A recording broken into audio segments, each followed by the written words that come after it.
आया हूँ। आज के बाद तू मुझे कभी छेड़ेगी नहीं। आज तू बच कर नहीं भाग पाएगी। जा आज तेज भाग नागन। जय हो छैया वीर बाबा की। चमत्कार बाबा।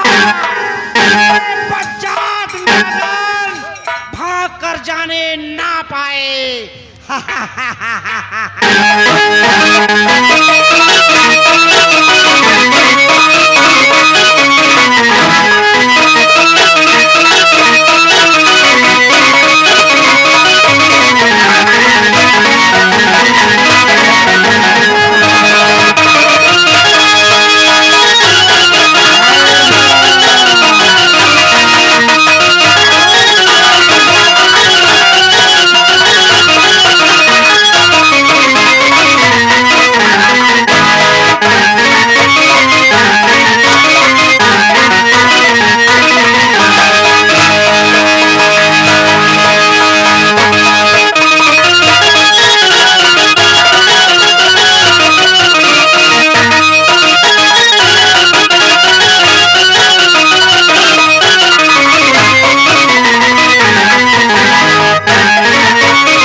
और तेज भाग नारायण और भाग।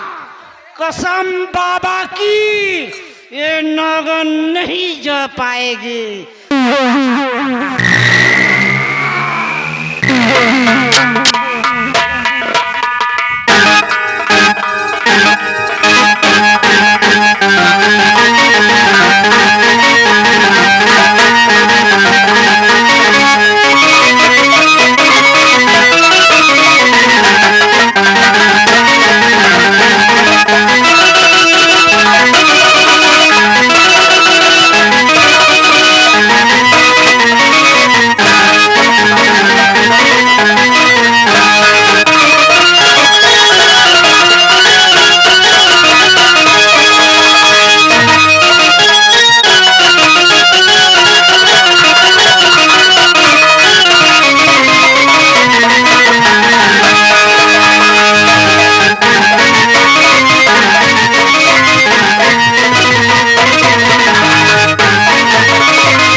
मैंने तुझे कहा था कि भाग, जितना भागना चाहती है भाग ले। अब तू नहीं भाग पाएगी और इसी तरह जमीन पे पड़ी रहेगी, खड़ी नहीं हो पाएगी। नागन, अगर मैं चाहूं तो तुझे यहीं पागल बनाकर छोड़ दूं और तेरे पति को, हरामजादे को ले जाकर मड़ैया पे मिड़ोर दूंगा और राय हो। चपीरे, मेरे पति नागराज को मुझे दे दे। सपीरे, मुझे दे दे। नागन और भाग और मेरा रास्ता छेड़। हरामजादी कानी नागन, तेरे पति को तुझको दूंगा नहीं, बल्कि इन लोगों के कहने से मिला दूंगा। क्या तू मेरे पति को मुझसे मिला देगा? सच मिला दूंगा, और मेरी शर्त है नागन। शर्त?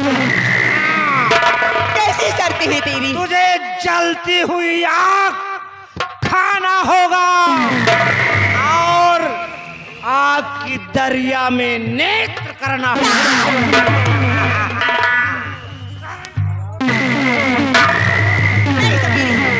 मैं ऐसा हरगिज़ नहीं करूंगी। जो ऐसा हरगिज़ नहीं करे तो मैं तेरे पति को मार। नहीं सपीरी, तू मेरे पति को कुछ नहीं करेगा। अगर तेरी यही शर्त है तो मैं तेरी शर्तों को स्वीकार करती हूँ। तू अपनी शर्त पेश कर। मैं अपनी पति की जान की खातिर, मैं तेरी एक शर्त क्या, मैं तेरी हजारों सैकड़े। पहली शर्त होगी आग की दरिया में नेत्र करना होगा। हाँ तैयार हो जा। मैं तैयार हूँ, और तू भी तैयार हो जा मैदान में। तैयार हो कानी नागन, तुझे हो जा मेरे जगीर की दरिया में नागन करना होगा। तैयार हो जा नागन।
नागन, ये तो मेरी पहली शर्त थी।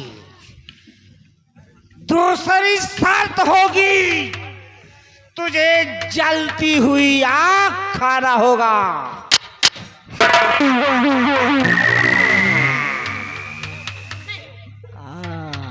जब आग खाएगी तो सबको मजा आएगा। तैयार हो जा।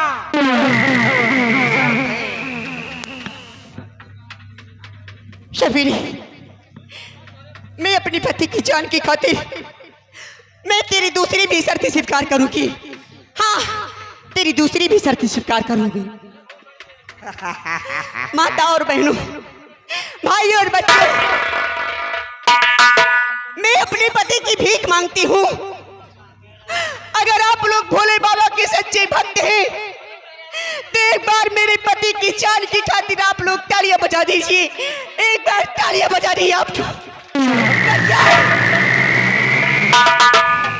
दिखा सपेरी, मेरे गजब रे गजब। अरे ये जहरीली नागिन के सथुआ तो ढेर निकले। आज इन लोगों के सामने तुझे जलती हुई आग।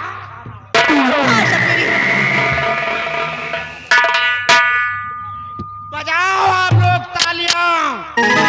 और ये बज्जोद नागन कैसे जलती हुई आग का गोला खाएगी।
खवाकर तेरा विष जला दिया रे।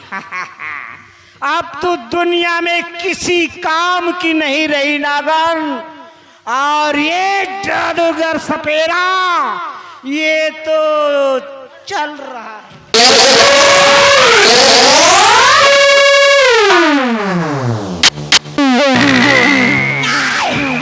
तू मेरे पति के बिना मिलाए यहाँ से एक कदम भी नहीं बढ़ा सकता।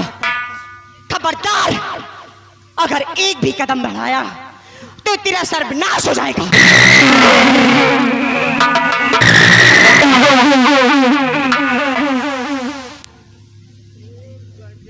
मैं तेरी दो प्रतिज्ञा लेने के पहले मैं भी तुझसे सोच रखी थी कि मैं भी अगर तू दो शर्त निभाएगा तो मेरी भी एक शर्त है। तू मेरे पति नागराज को मुझसे वादा किया था ना कि मैं तेरे पति नागराज को दूंगा तो नहीं लेकिन मिला दूंगा। मिला दूंगा? अरे मेरे अड्डे पे आ जाना और तुम दोनों रहोगे वही मणि निकाल कर तुझे। नहीं सपेरा, ये तो तेरी चालाकी हुई है कि मुझे अड्डे पे बुला रहा है। तुमने सब जनता के सामने प्रतिज्ञा किया था और वादा किया था कि मैं तेरे सपेरे को मिला दूंगा। तो आ गई है तेरी बारी, तू मेरे पति नागराज को मिला दे। अगर ये सपेरा बिना मेरे पति को यहाँ से मिलाया जाता है क्या कर लेंगे ये लोग?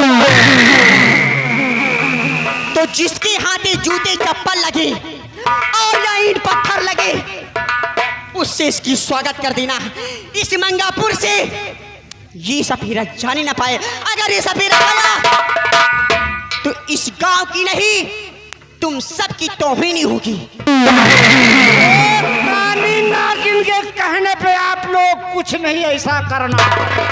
अगर आप लोगों ने ऐसा कुछ किया तो सबको अंधा बना दूंगा। और मैं चल रहा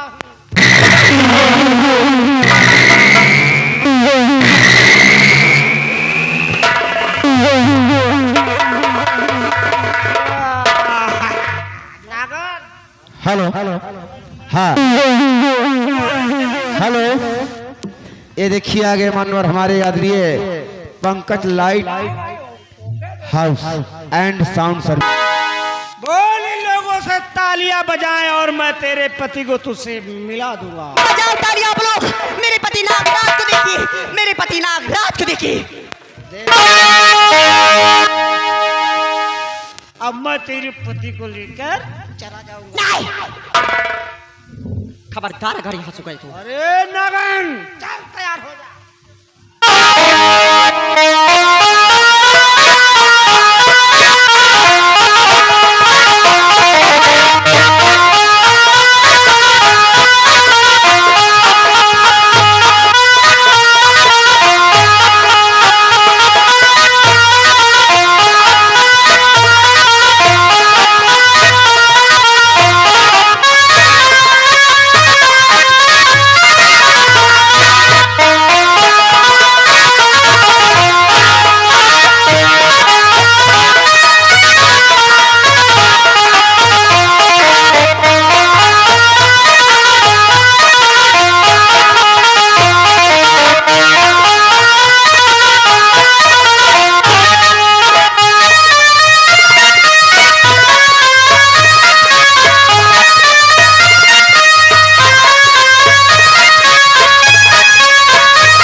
अजय सिंह जो कि मुसाफिर खाना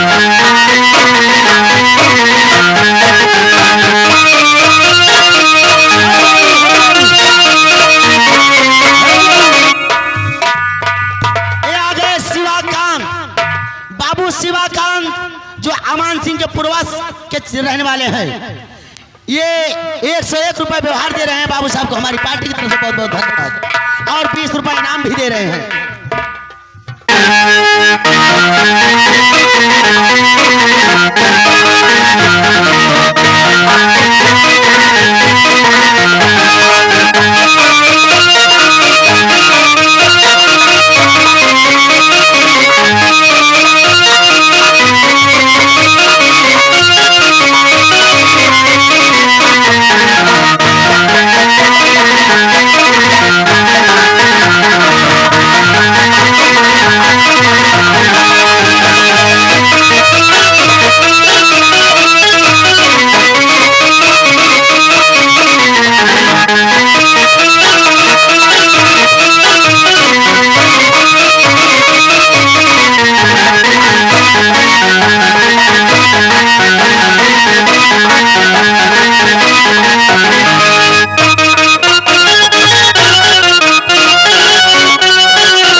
दे बच्चा, घुस जाने दे बेटा, घुस जाने दे।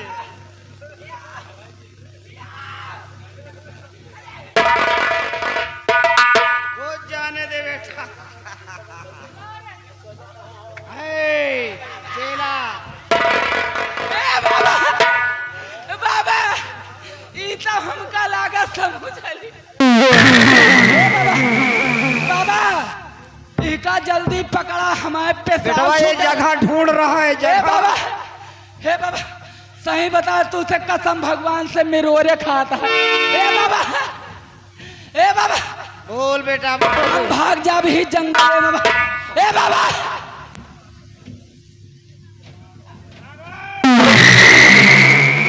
समझा ले अपने पति को।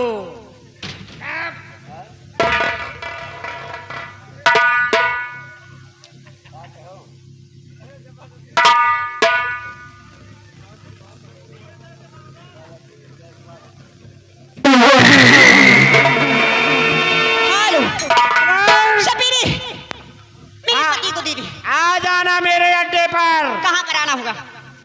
भुयन की कोट आ जाना और मैं तेरे पति को दे दूंगा। मैं तो सोची तू डेरा बदल देगा। कमक, कुछ मुसाफिर ऐसे होते हैं, कुछ सपेरे ऐसे होते हैं कि दिन पर दिन डेरा बदलते रहते हैं, लेकिन तू उसमें से एक है कि तेरा डेरा चेंज नहीं होता। मेरा डेरा कभी नहीं चेंज होगा। ऐसे हजारों नागिन मिलती रहे। हेलो, ये आ गए।